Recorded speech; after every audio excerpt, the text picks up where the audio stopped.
Oke, kita mulai. Jadi di materi kesetimbangan kimia ini nanti kita akan belajar bagaimana sih konsep di dalam reaksi kimia yang tentang hubungan kesetimbangan gitu ya. Jadi nanti harapannya teman-teman nanti bisa tahu tentang konsep kesetimbangan, tetapan kesetimbangan, terus nanti kayak hubungan KC dan KP, terus nanti lain-lain gitu ya. Jadi yang pertama, ini kita apa itu kesetimbangan? Jadi kesetimbangan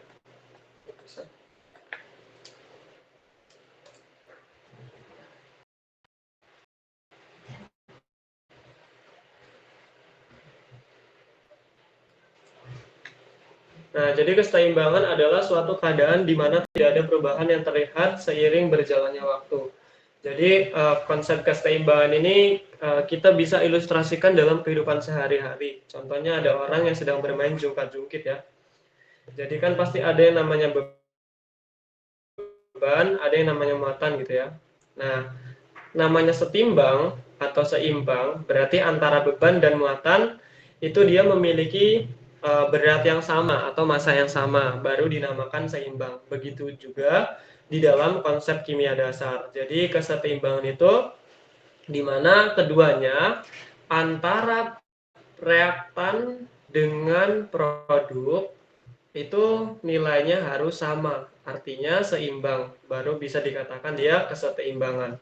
Nah, jadi kesetimbangan kimia itu dapat tercapai jika apa? Jika yang pertama, dia itu memiliki laju reaksi yang maju dan balik itu sama besar. Jadi antara produk dengan reaktan itu sama besar. Terus yang kedua, konsentrasi reaktan dan konsentrasi produk itu tetap konstan. Nah, di dalam kesetimbangan kimia itu ada dua, ada yang dinamakan kesetimbangan fisis dan ada yang namanya kesetimbangan kimia.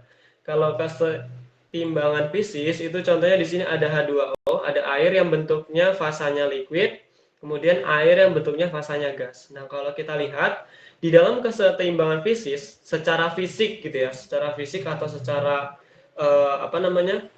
kasat mata gitu, terlihat oleh mata, air kan ada yang bentuknya liquid sama bentuk gas. Nah, berarti itu dia bentuknya kan fisik ya, karena berbeda wujud fasanya. Nah, sedangkan kalau dia kesetimbangan kimia, itu dia contohnya di situ ada N2O4 gas, terus kemudian ada 2NO2 gas. Nah, di situ sama-sama wujudnya itu atau fasanya itu gas, tetapi kita lihat dari reaksi kimianya. Jadi kalau di fisik atau fisis itu lihatnya dari berupa fasanya, kalau kimia itu dilihat dari reaksinya. Nah, ada juga yang dinamakan kesetimbangan homogen.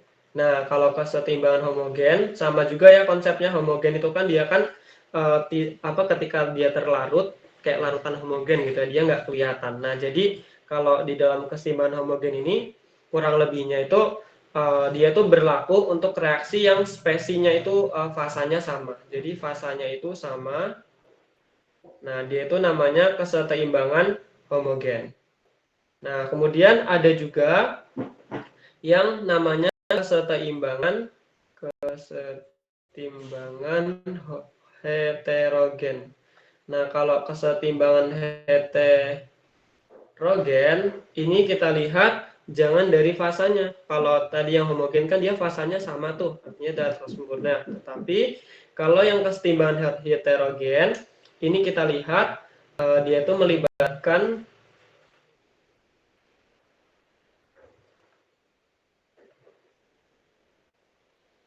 reaksi dan fasa yang berbeda. Nah, dalam hal ini contohnya itu kalau yang kesetimbangan homogen itu yang kayak kimia, yang heterogen itu yang kayak fisik gitu ya. Nah, nanti di dalam kesetimbangan kimia juga nanti kita akan belajar tentang jenis-jenis reaksi. Kalau di pertemuan minggu lalu kemarin sudah saya sempat bahas ya. Jadi nanti ada yang dinamakan reaksi sifatnya itu satu arah atau dikatakan irreversible. Nah, di sini ada A menghasilkan B. Nah, ini dia cuma searah ya, artinya satu panah arah. Nah, itu dia nama reaksinya itu irreversible gitu. Jadi dia ketika dia reaktan sudah menjadi produk, dia nggak bisa kembali lagi ke bentuk reaktan. Nah, yang kedua itu ada yang namanya reaksi dua arah. Reaksi dua arah itu yang bagaimana? Reaksi yang dua arah itu namanya adalah reaksi yang reversible. Artinya apa? Jadi dia itu ada bolak-balik gitu ya. A nanti menghasilkan B, B bisa menghasilkan A. Dan inilah konsep kesetimbangan. Jadi biasanya reaksi reversible ini atau reaksi bolak-balik ini adalah reaksi kesetimbangan. Dijumpai pada reaksi yang seimbang. Kenapa? Karena antara produk dengan reaktan dan reaktan dengan produk itu nanti dia harus sama. Maka dibilang tadi kan syaratnya itu tadi kesetimbangan kimia itu tercapai jika laju reaksi maju dan laju reaksi balik itu sama dengan. Sehingga biasanya kalau ada panah bolak-balik itu berarti dia artinya terjadi kesetimbangan kimia. Gitu. Oke, di sini nanti di dalam keseimbangan kimia juga kita akan belajar tentang tetapan keseimbangan. Jadi tetapan keseimbangan itu kita tuliskan K ya. K itu kan tetapan. Kemudian kalau di kinetika kemarin itu kan kita berbicara atau mempelajari tentang yang bagian reaktannya saja. Tetapi kalau di dalam keseimbangan nanti kita juga akan mencantumkan produk sehingga nanti tetapan keseimbangan K nanti dia akan memiliki rumus koefisien konsentrasi produk pangkat koefisien dibagi dengan konsentrasi reaktan pangkat koefisien. Nanti kita akan menggunakan rumus ini ya. Nah, kebetulan di dalam keseimbangan ini kita bagi dua. Yang pertama itu nanti kita akan belajar tentang KC, yang kedua nanti kita akan belajar tentang KP. Apa itu KC? Jadi KC itu adalah tetapan keseimbangan untuk konsentrasi. Nah, sehingga nanti biasanya kalau konsentrasi nanti dituliskan dalam bentuk kurung siku kayak gini. Nah, sedangkan kalau KP itu adalah tetapan keseimbangan kimia dalam bentuknya apa? Dalam bentuk tekanan ya, tekanan itu kan pressure, jadi P gitu ya. Kalau konsentrasi itu kan concentration, jadinya C gitu ya. Nah, sehingga nanti dituliskan kalau KP itu dia simbolnya P gitu. Nah, di sini memiliki suatu contoh. Oh ya, biasanya di dalam KC, tetapan keseimbangan konsentrasi, fasa yang digunakan itu adalah fasa yang bentuknya aqueous dan fasa yang bentuknya gas. Sedangkan kalau dia yang bentuknya KP, fasa yang digunakan itu adalah hanya fasa gas. Nah, sehingga kalau nanti teman-teman menjumpai di dalam soal UTS atau soal atau apa gitu ya. Nah, jadi kalau dia nanti fasanya itu bentuknya liquid atau solid, itu dia tidak dimasukkan di dalam tetapan keseimbangan karena liquid atau solid itu biasanya nilainya itu ya atau 1. Nah, di sini saya memiliki contohnya, contoh soal ya. Contoh, saya memiliki suatu reaksi kimia N2 gas ditambah dengan 3H2 gas menghasilkan, ini keseimbangan, ingat parahnya itu bolak-balik artinya reversible, menghasilkan 2NH3 bentuknya gas. Oke, kita perhatikan mana yang berperan sebagai produk, mana yang berperan sebagai reaktan.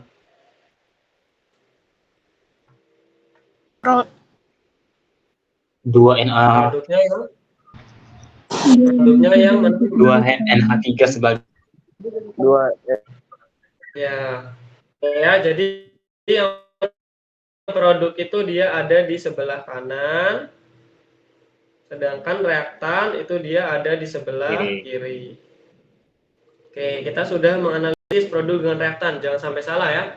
Nah, kalau nanti dibolak-balik juga sama aja, intinya produk itu selalu di kanan, reaktan itu selalu di kiri. Nah, kalau kita lihat di sini, kalau kita tuliskan KC-nya, KC tadi berarti kita pakai konsentrasi ya. Berarti tadi kan rumusnya K itu produk per reaktan pangkat koefisien gitu ya.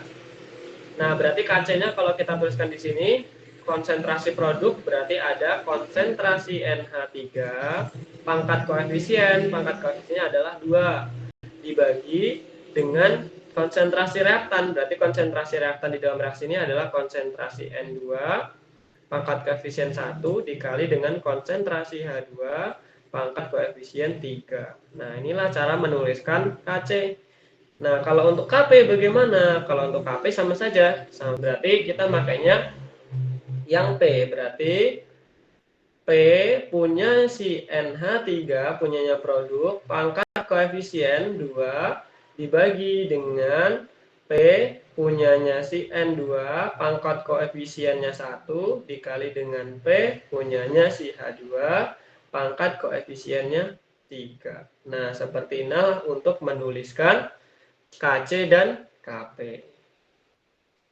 Oke, kita ke contoh soalnya ya. Untuk lebih jelasnya, di sini ada tuliskan persamaan kesetimbangan KC dan KP pada rumus kimia berikut ini. Nah, kita perlu analisis dulu. Biasanya di dalam soal itu rumus kimianya itu belum setara. Kebetulan di sini kalau kita lihat yang A, N di sebelah reaktan ada 1, di sebelah produk ada 1. Oke, sudah setara. H di sebelah reaktan ada 3, di sebelah produk ada 2, berarti belum setara. Oh, di sebelah reaktan ada 2, di sebelah produk juga ada 2. Nah, ini H yang belum setara. Maka kita perlu analisis dulu. Yang pertama, setarakan reaksinya dulu. Nah, setelah kita setarakan reaksinya, baru yang kedua kita tuliskan keseimbangannya ya, KC dan KP-nya. Nah, kalau kita yang A nih saya kerjakan, nanti teman-teman mencoba yang B dan C. Yang A NH3. Nah, coba nih kalau kita kalikan dengan faktor ya. Tadi kan H-nya itu di sini ya. Nah, nanti rumus kimianya itu menjadi 4 NH3, rumus yang sudah setara ya ini ya, ditambah dengan 5O2 akan menghasilkan reaksi 4 NO gas ditambah dengan 6H2O gas. Nah, ini menjadi reaksi yang setara. Nah, kalau kita lihat 4 di sebelah N di sebelah reaktan ada 4, di sebelah produk juga ada 4. Kemudian H di sebelah produk di sebelah reaktan ada 12, 4 kali 3 12. Kemudian di sebelah produk juga ada 12. Kemudian O-nya ada 10, di sini ada 6 ditambah 4 10. Berarti reaksinya sudah setara. Baru kita bisa tuliskan KC-nya sama dengan konsentrasi produk, berarti ada NO pangkat koefisien 4 dikali dengan konsentrasi H2O pangkat 6 dibagi dengan konsentrasi reaktan. Reaktannya itu ada NH3 pangkat 4, kemudian ada konsentrasi O2 pangkat 5. Sedangkan kalau kita menuliskan Kp, berarti P punyanya NO pangkat 4, kemudian P punyanya H2O pangkat 6 dibagi dengan P punyanya NH3 pangkat 4 dan P punyanya O2 pangkat 5. Nah, itu untuk menuliskan KC dan KP pada soal A. Oke, yang B, ada yang mau mencoba? Yang B juga belum setara ya, berarti harus setarakan dulu. Ada yang mau coba nggak yang B? Itu ada reaksinya NO2 ditambah H2 menghasilkan NH3 plus H2O. Kira-kira bagaimanakah reaksi yang setara nanti?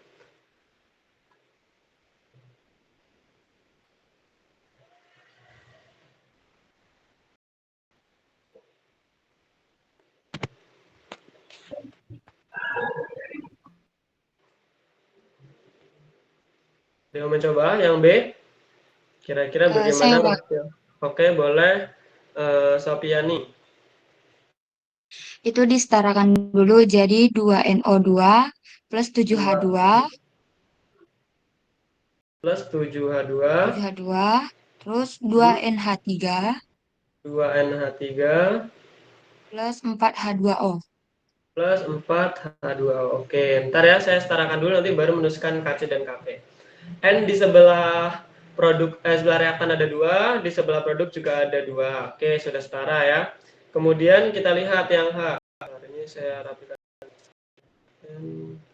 Kemudian di sebelah reaktan ada 4, di sebelah produk juga ada 4. Oke, kemudian hanya ada 14, di sini ada 4 kali 2 8, 8 ditambah 6 14. Oke, berarti reaksinya ini sudah setara. Berarti selanjutnya kita menuliskan KC-nya.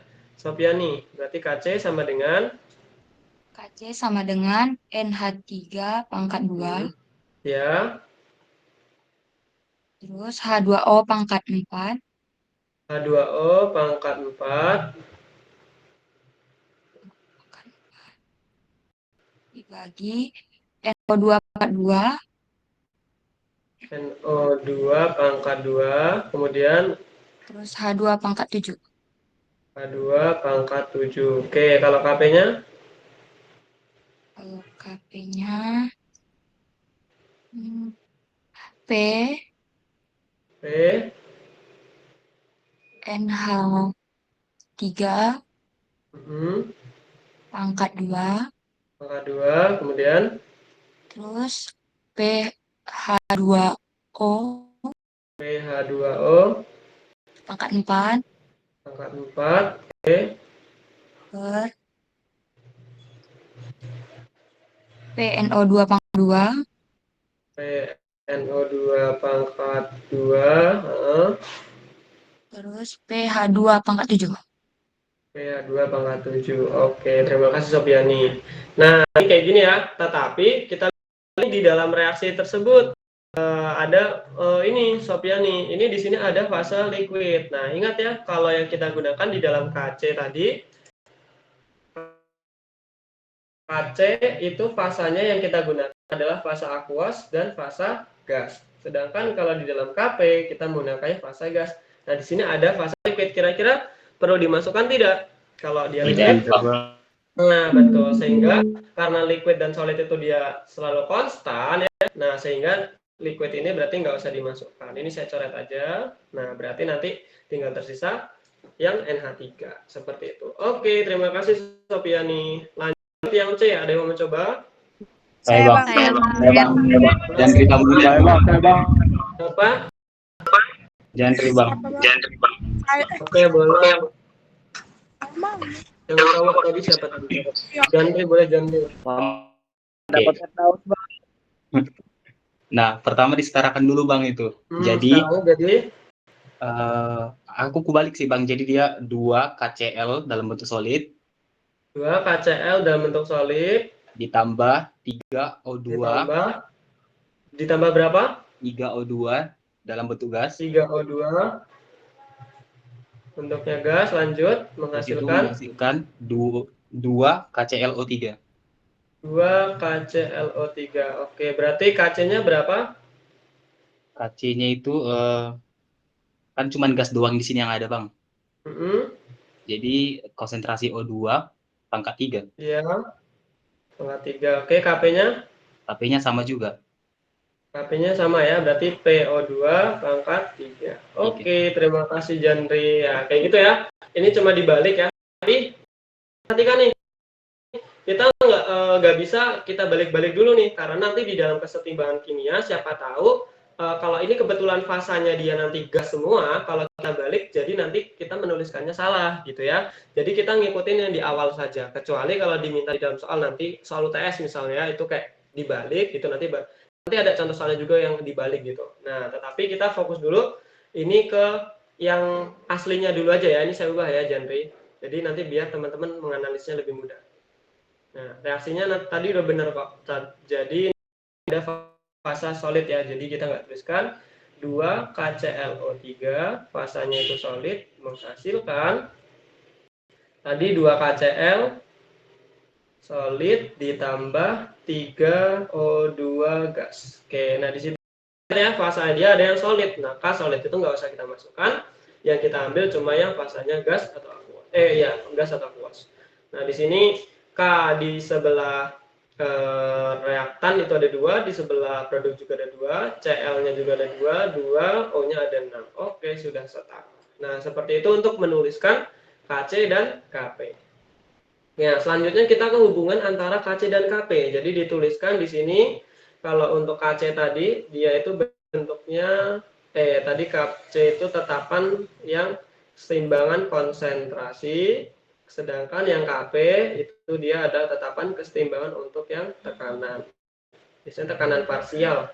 Nah, di sini ada tambahan lagi rumusnya itu Kp sama dengan Kc dikali RT kemudian pangkat delta N. Nah, jadi R-nya itu adalah tetapan gas. Nilainya adalah 0,08206 liter ATM dibagi dengan mol Kelvin. Sedangkan T itu tentu saja T besar itu berarti tentang suhu ya, suhu atau temperatur. Maka di sini di dalam kesetimbangan yang digunakan suhunya itu bentuknya dalam Kelvin. Sehingga nanti kalau dia dalam Celcius kita perlu ubah, kita tambahkan 273 ya.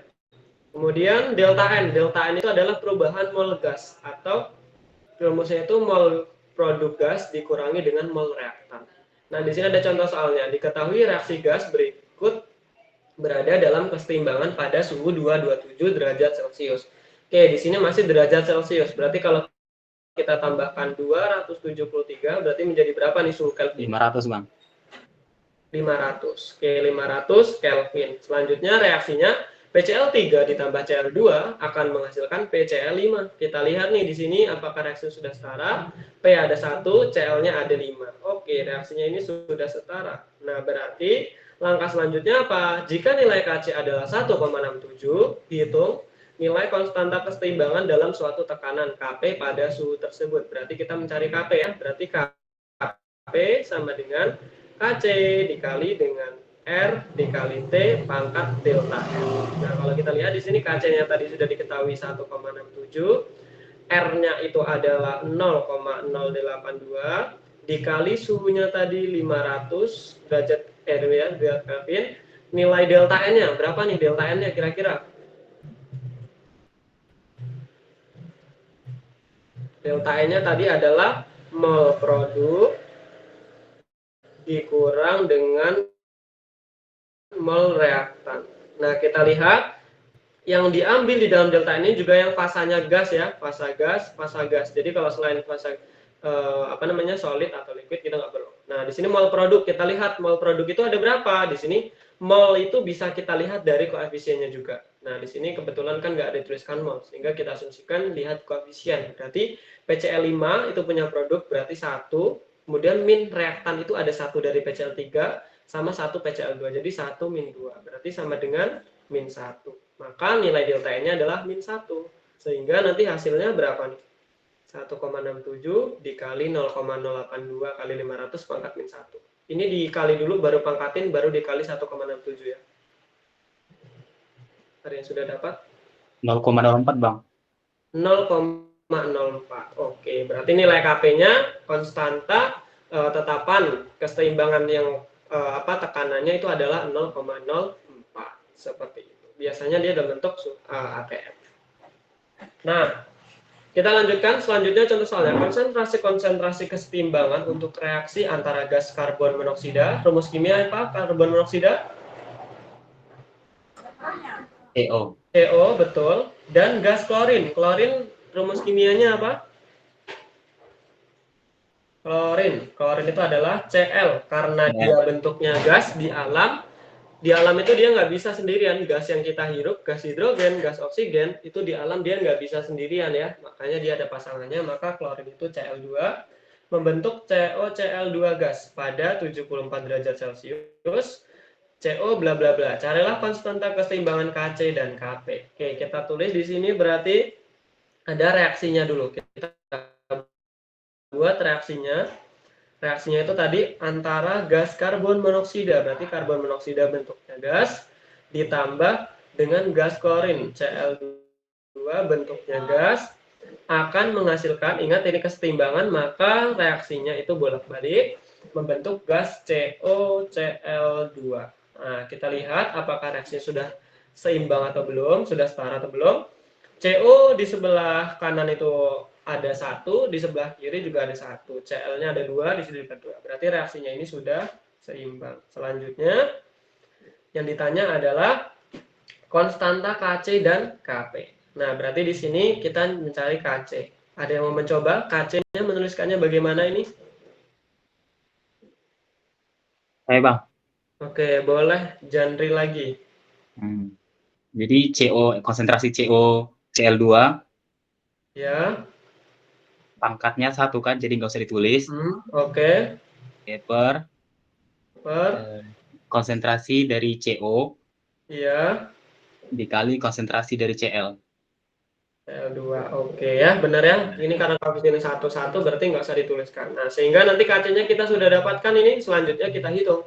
Kita masukkan dengan yang data yang ada. COCl2 itu nilainya adalah 0,14 M, maka konsentrasi 0,14 M dibagi dengan konsentrasi punyanya CO adalah 0,012, 0,012 dikali dengan konsentrasi punyanya Cl2 itu adalah 0,054. Berarti berapa ini hasilnya? 0,14 dibagi 0,012 kali 0,054. 216,04 bang di sini. 216,004. Oke, kita udah dapat Kc-nya. Selanjutnya tadi diminta Kc dan Kp ya. Berarti kita bisa pakai rumus hubungan antara Kc dan Kp. Kp sama dengan Kc dikali R dikali T pangkat delta N. Nah, di sini Kc-nya tadi sudah didapat 216,04 dikali R-nya adalah 0,082 dikali suhu. Suhunya nanti dalam bentuk Celcius 74 ditambah 273 berarti berapa nih? 4 tambah 3 kan 7. 7 tambah 7 4 berarti 347. Benar nggak? Benar, Bang. Nah, berarti 347 pangkat delta N-nya berapa nilainya? Berarti kan produknya itu 1 dari COCl, kemudian reaktannya ada 2, berarti 1 min 2, berarti delta Z-nya adalah 1. Berarti berapa nih hasil akhirnya?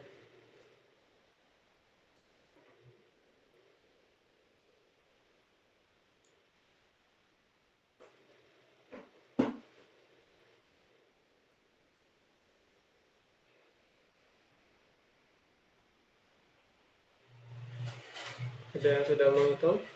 7,59 bang. 7,59. Oke, berarti nilai Kp-nya itu adalah 7,59. Kemudian nilai Kc-nya adalah 216,04. Nah, itu contoh cara mengerjakan Kc dan Kp ya. Kita ke, oh ya, sampai di sini ada pertanyaan terlebih dahulu tidak? Oh, cukup? Oke, kalau cukup kita lanjutkan ya. Hidrogen iodida terurai pada suhu sedang sesuai dengan reaksi di bawah ini. Kita cek reaksinya apakah sudah setara atau belum.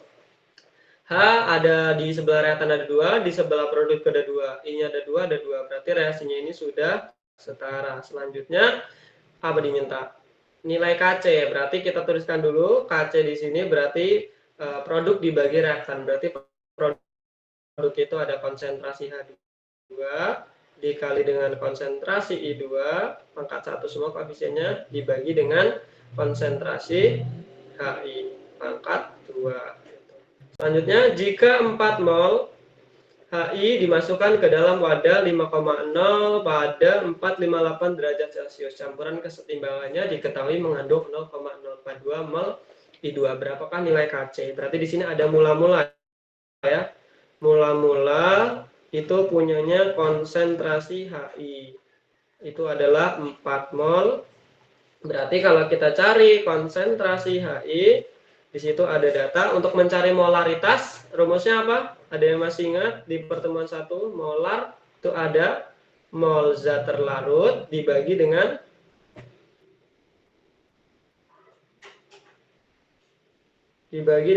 volume. Volumenya dalam bentuk apa? Liter. Jangan sampai lupa nih, teman-teman harus mempelajari, mengulas nih, kita sambil mengulas materi-materi sebelumnya gitu ya. Karena nanti kalau teman-teman lupa, bagaimana nanti mengerjakan soal UTS-nya gitu ya. Sambil ingat-ingat. Berarti di sini kita masukkan saja mol itu disingkat N dibagi dengan V. Kebetulan di sini volumenya udah dalam bentuk liter, berarti kita bisa langsung masukkan N-nya itu 4 dibagi dengan 5, berarti 4 dibagi 5 berapa? 0,8 Bang. 0,8. Satuannya itu pasti adalah M besar. Kemudian selanjutnya campuran keseteimbangannya diketahui mengandung 0,042. Berarti di sini punyanya si I2. I2 ini adalah 0,442 mol. Berarti kita cari molaritasnya juga, di mana konsentrasi I2 sama dengan N dibagi volume. Sama saja 0,442 dibagi dengan volumenya 5 liter. Berarti berapa nih? 0,0884. 0,884. Satuannya juga M besar. Nah, berarti kita bisa langsung tuliskan analisisnya di sini. Reaksinya tadi kita tuliskan ulang. 2HI bentuknya gas menghasilkan H2 bentuknya gas ditambah dengan I2 bentuknya gas. Nah, di sini kita bisa masukkan namanya mula-mula, bereaksi, dan sisa. Sisa itu namanya gas timbang gitu ya. Nah, di sini kita lihat, kita analisis mula-mulanya punya HI tadi adalah 0,8 molar M ya. Kemudian di sini kalau yang mula-mula itu H2 sama I2-nya kan nggak ada, maka kita strip aja. Selanjutnya yang bereaksi. Yang bereaksi kan kita belum tahu nih berapa. Nah, kita bisa asumsikan tadi setelah keadaan setimbang, artinya dia di akhir berarti kan, di akhir itu nilai I2-nya adalah positif 0,0884 M. Nah, berarti otomatis ketika dia bereaksi juga sama 0,0884 M. Nggak mungkin tiba-tiba di akhir 0,00884 dia di mula-mula nggak ada, di bereaksi juga nggak ada. Itu masa tiba-tiba dia muncul angka gitu kan, nggak mungkin. Sehingga bereaksinya kita tuliskan 0,884. Kita kali koefisien yang punya H2. Koefisien H2 itu 1, berarti juga sama positif 0,0884 M. Sini juga sama. Kemudian kita lihat di sini yang S bereaksi punyanya 2HI. Di sini koefisiennya 2, berarti kita kalikan 0,08 kita kali 2 berarti berapa? 0,1768. 0,1768. Oke, satuannya itu juga molar. Nah, kita lihat nggak mungkin dia bereaksi bakal bertambah karena di awal tadi dia ada mula-mulanya dia ada. Kalau di bereaksi dia nambah lagi, nanti ya sisanya semakin banyak sehingga nilainya nanti jadi negatif. Sehingga nanti sisanya ini jadi berapa nih? Positif 0,8 dikurang 0,1768. Berarti ini kan 2 0,632. 0,6232. Oke, kita sudah dapat ya. Berarti data ini yang akan menjadi acuan kita untuk menentukan nilai KC. Nah, ini kan masing-masing udah ada selanjutnya. Berarti kita bisa tuliskan KC sama dengan konsentrasi H2 dikali dengan konsentrasi I2. Kebetulan koefisiennya satu semua, kemudian dibagi dengan konsentrasi HI. Koefisiennya adalah 2. Berarti di sini konsentrasi H2 itu nilainya. Kita ambil yang sisa itu tadi ya. Konsentrasi 0,0884 dikali konsentrasi 0,0884 dibagi dengan konsentrasi 0,6232. Pangkat koefisiennya 2. Berapa nih nanti hasil akhirnya? KC-nya sama dengan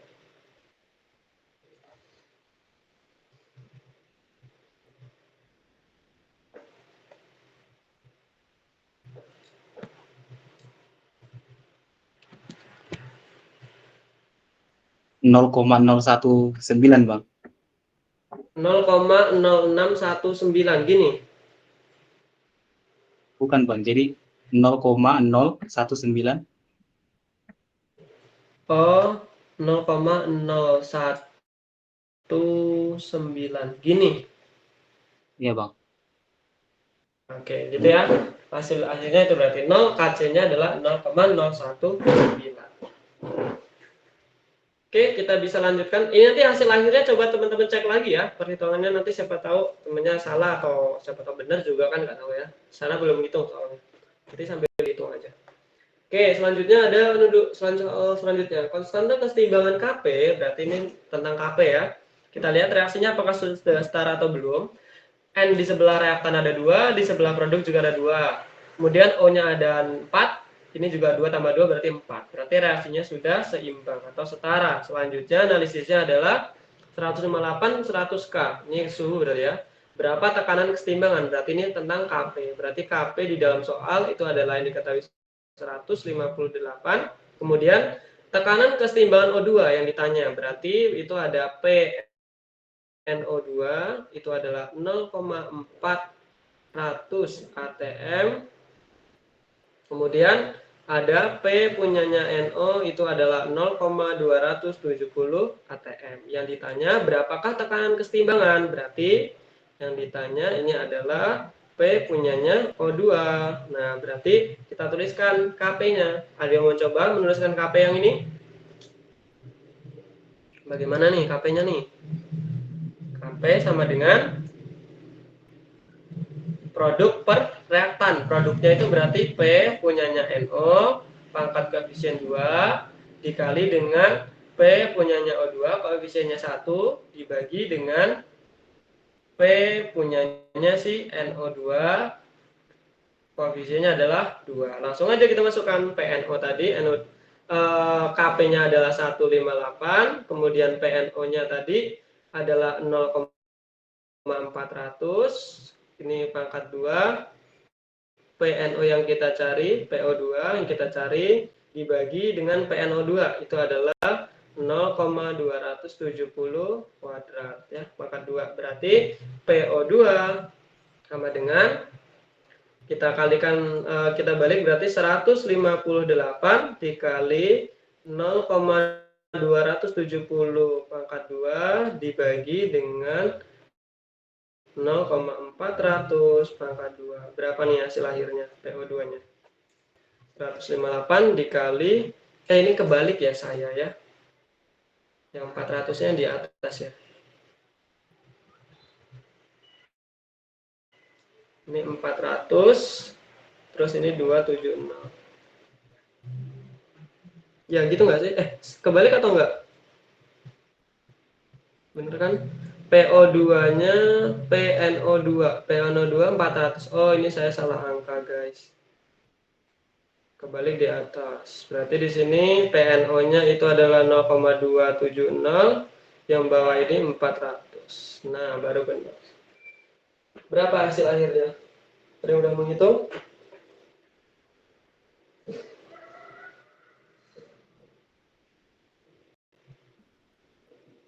...346,77 Bang. 346,77. Satuan P itu adalah apa tekanan?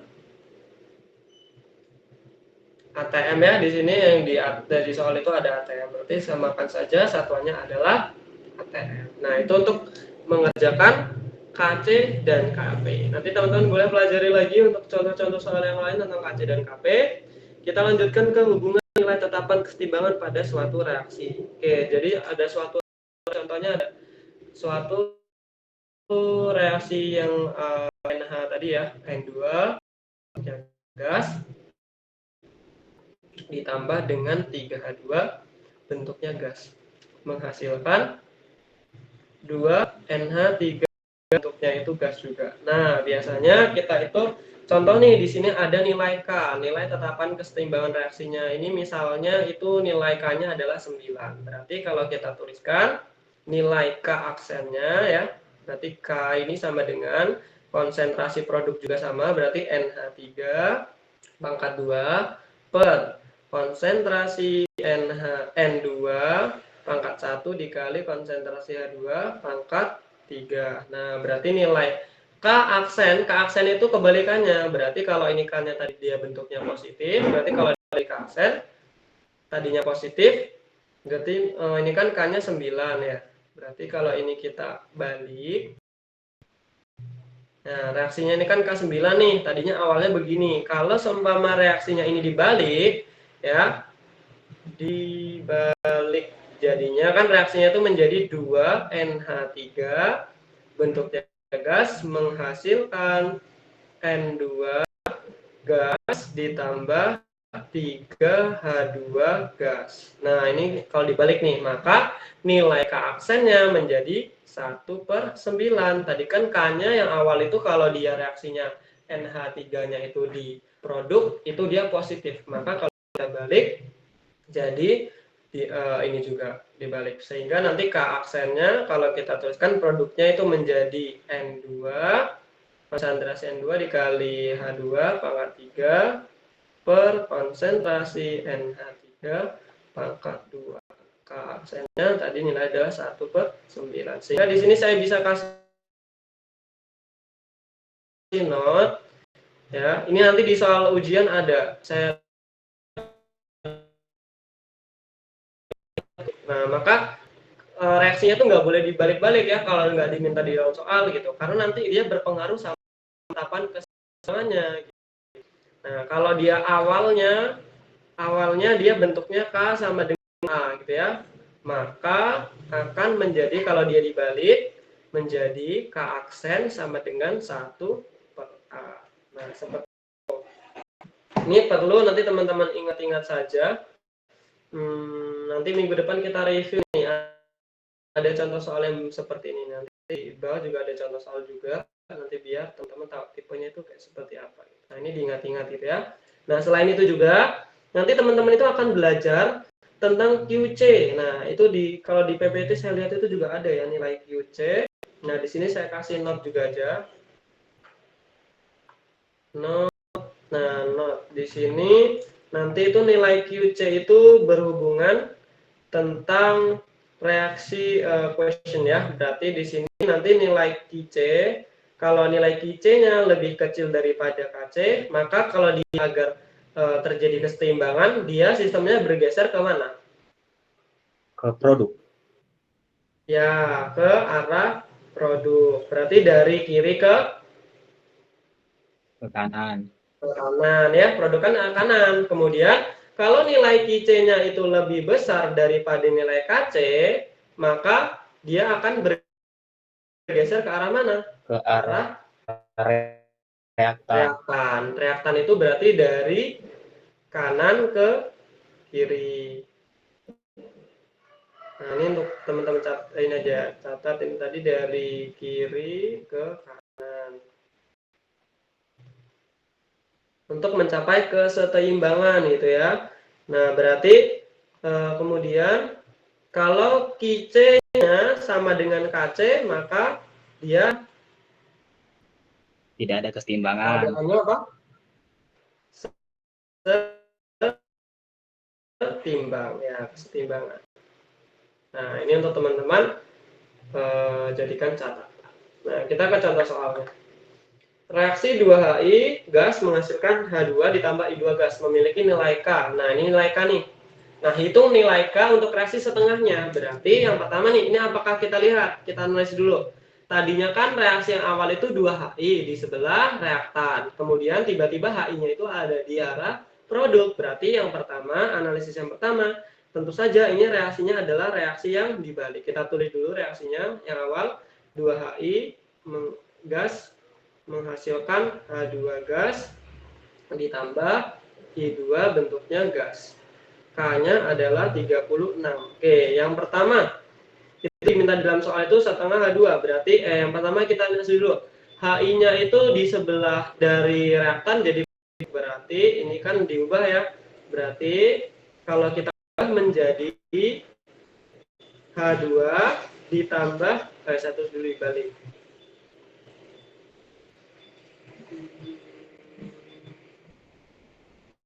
Satu dibalik. Berarti di sini ada H2 ditambah I2 menjadi 2HI. Berarti kalau nilai K aksennya berapa? Berarti 1/36 ya kan?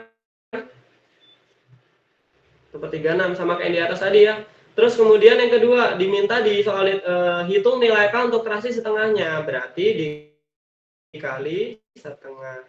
Berarti kalau dikali setengah setengah, yang ini reaksi totalnya berarti kan dia menjadi setengah H2 ditambah setengah I2 menghasilkan 2 dibagi setengah kan 1 ya, berarti HI. Berarti nilai K setengahnya itu dibagi 2 juga, berarti 1/36, ini pangkatnya itu kan setengah 1/2, berarti sama aja ini kan dibuat akar kan, akar 1/36. Berapa nih hasilnya akar 1/36? Kan akar 36 itu kan 2 ya, 6 kali 6 kan 36, berarti 1/6. 1/6 berapa? 1 dibagi 6 hasilnya.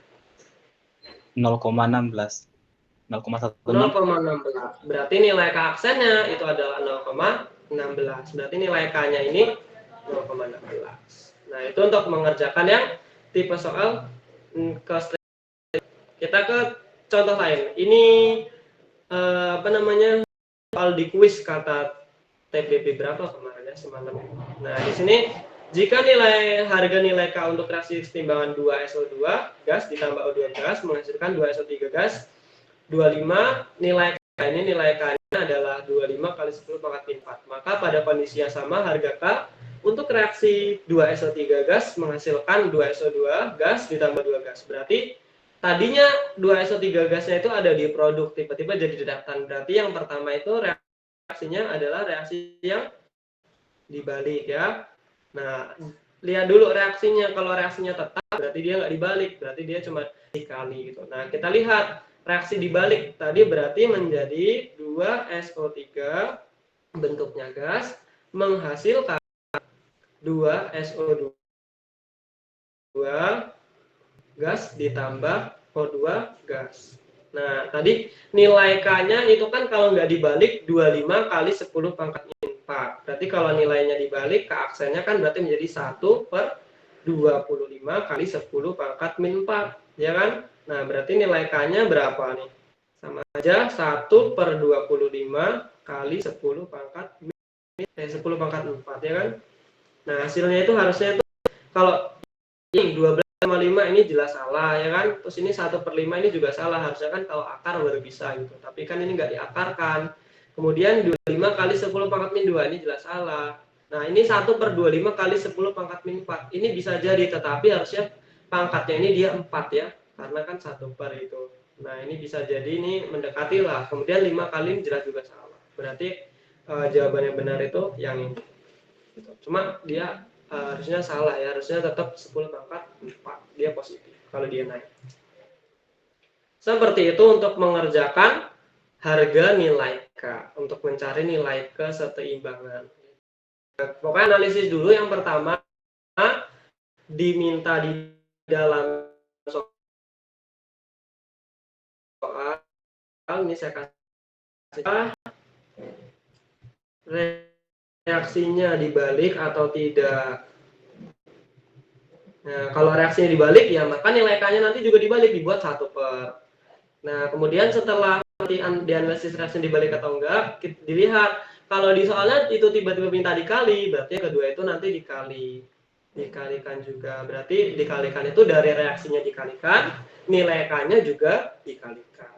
Nah, itu untuk mencari nilai keseimbangan ya.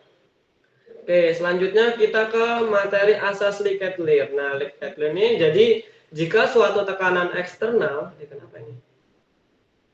Jika suatu tekanan eksternal diberikan kepada suatu sistem yang setimbang, sistem tersebut akan menyesuaikan sedemikian rupa untuk mengimbangi tekanan ini ketika sistem mencapai posisi kesetimbangan yang baru. Nah, di sini ada suatu gambarnya nih. Jadi kayak ada jungkat-jungkit, ada orang berdiri di tengah-tengah. Jadi kalau orang berdiri di tengah-tengah itu bisa nanti yang berat sebelah kanan atau berat sebelah kiri gitu ya. Jadi fungsinya asas Likert-Leer ini dia itu ingin menyamakan atau menyeimbangkan kedua belah pihak gitu ya. Jadi antara produk dengan reaktan dia itu pengen tetap sama gitu. Nah, di sini ada contohnya yang pertama, itu ada perubahan konsentrasi. Di sini ada N2 gas ditambah 3H2 gas menghasilkan 2 NH3. Nah, di sini contoh. Ketika NH3 ini saya tambahkan, ditambahkan di sini, maka untuk mencapai kesetimbangan ya otomatis kalau saya tambahkan NH3 di sini, NH3-nya kan akan semakin berat ya. Nah, sehingga untuk mencapai keseimbangan maka kira-kira dia akan bergeser ke arah yang mana? Maka dia akan bergeser ke arah yang sebelah kiri ya, ke arah reaktan. Maka untuk seimbang. Nah, contoh nih kalau saya tambahkan N2-nya nih, saya tambahkan banyak gitu. Maka keseimbangan biar reaksinya seimbang, dia bergeser ke arah yang kemana? Kanan. Ke arah kanan. Begitu juga dengan H2 gitu ya, ke arah yang sebelah kanan. Nah, itu asas Lake-Edwards seperti itu. Nah, di sini ada saya kasih catatan lagi. Note, kalau dia itu perubahan konsentrasi, kalau dia nanti bertambah, kalau dia ditambahkan, konsentrasinya ditambah, maka dia akan bergeser ke arah yang kanan. Nah, tergantung dari produk atau reaktannya ya. Nanti kita lihat, ini saya kasih catatan aja. Kemudian kalau dia dikurang, dia ke arah yang kiri, gitu kan. Kemudian kalau tekanan kalau semua itu nanti dia ditambahkan, reaksinya itu keseimbangannya itu akan cenderung bergeser ke arah mol atau koefisiennya itu yang lebih kecil. Sedangkan kalau dia dikurangi, tekanannya dikurangi, dia cenderung mencapai keseimbangannya itu mol atau koefisiennya dia itu ke arah yang sebelah kanan. Kemudian kalau volume itu kita tambahkan, maka dia mol atau koefisiennya dia akan cari yang lebih besar. Nah, kalau dia dikurangi, maka untuk mencapai keseimbangan mol atau koefisiennya dia bergeser ke arah yang sedikit gitu. Biar sama-sama sama gitu ya. Kemudian suhu, kalau suhu itu kita tambahkan, dia akan bergeser ke arah yang endoterm. Kalau dia dikurangi, dia ke arah yang exotherm. Nah, ini teman-teman nanti bisa pelajari untuk tentang asas Lake-Edwards. Kira-kira perubahannya itu ada apa saja? Gitu. Kita ke contoh soalnya.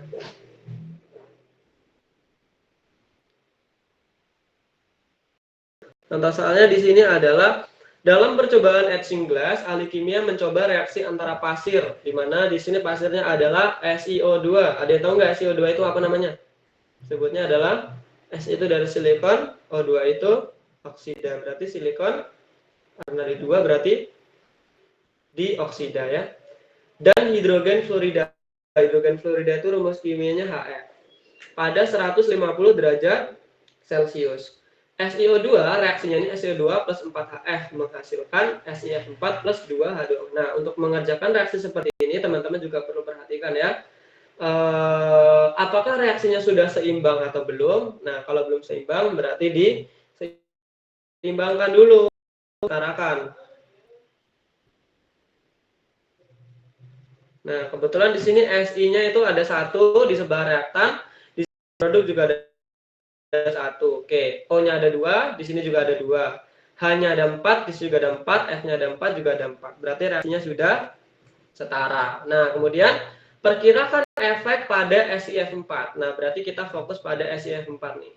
Gas warna biru, ini fokus ke sini.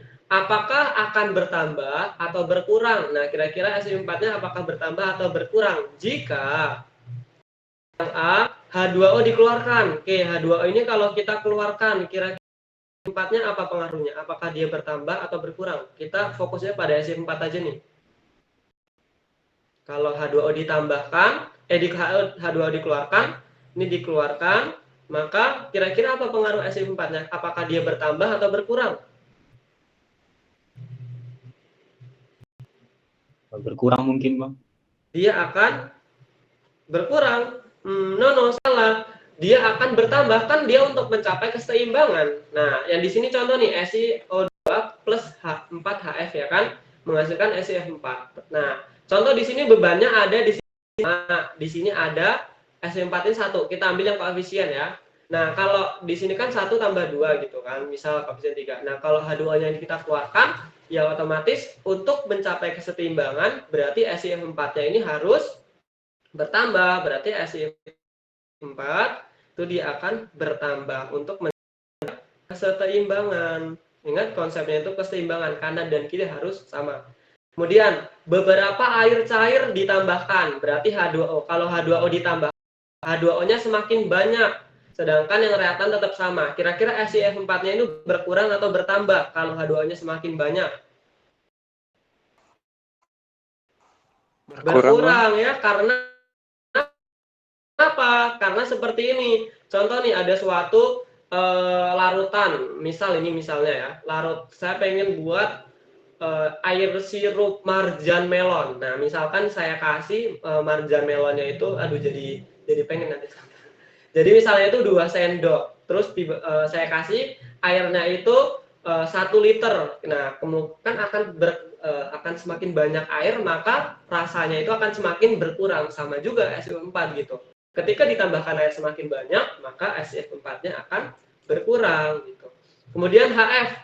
Kalau semua HF ini dikeluarkan nih di dalam suatu reaktan, kira-kira apa yang terjadi pada SiF4? Apakah dia akan bertambah atau berkurang?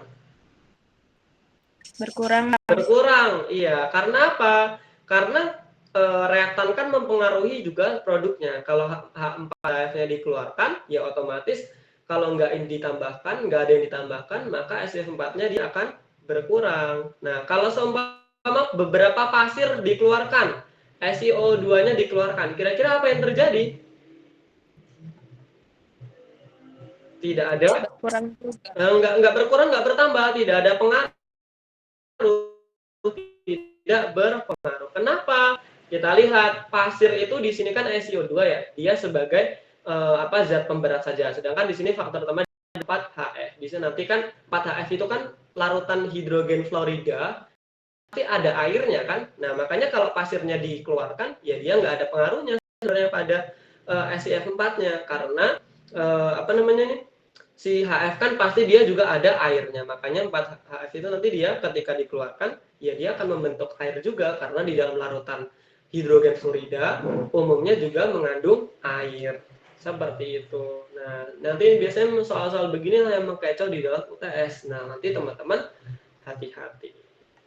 Oke, kita lanjutkan. Soal yang selanjutnya. Yang nomor 1, ini suhu ya. Suhu tadi. Yang nomor 1, itu ada 2NH3 menghasilkan N2 plus 3H2. Nilai delta H-nya itu negatif. Berarti yang A, kalau suhu dinaikkan untuk yang nomor 1, kira-kira suhu itu dinaikkan, maka reaksinya itu untuk keseimbangannya ke arah apa tadi? Ke arah yang kalau suhu naik itu berarti ke arah yang Endotermik. Betul. Nah, berarti kalau ini suhunya dinaikkan, kira-kira nilai delta H-nya nanti dia akan bergeser ke arah mana nih? Ke arah positif kan? Ke arah yang positif, betul, karena di sini kebetulan yang ini di sini kan negatif, berarti ke arah yang positif. Terus kalau suhunya diturunkan, berarti dia kan reaksinya itu untuk mencapai keseimbangan ke arah yang eksoterm. Berarti nilai delta H-nya berapa? Ke arah apa delta H-nya? Negatif. Negatif ya. Nah, yang B juga nih. 2H2 menghasilkan 2H2 ditambah O2. Nilai delta H-nya positif. Berarti kalau suhu dinaikkan itu dia mencapai keseimbangannya ke endoterm. Pas kemudian suhu diturunkan, dia ke arah exotherm. Berarti nilai delta H-nya juga sama ya. Berarti nilai delta H-nya nanti ke arah positif, berarti ke arah yang kanan. Nilai delta H-nya itu negatif ke arah yang sebelah kiri. Sudah, untuk materi hari ini itu saja. Ada yang mau ditanyakan untuk pertemuan pada sore hari ini?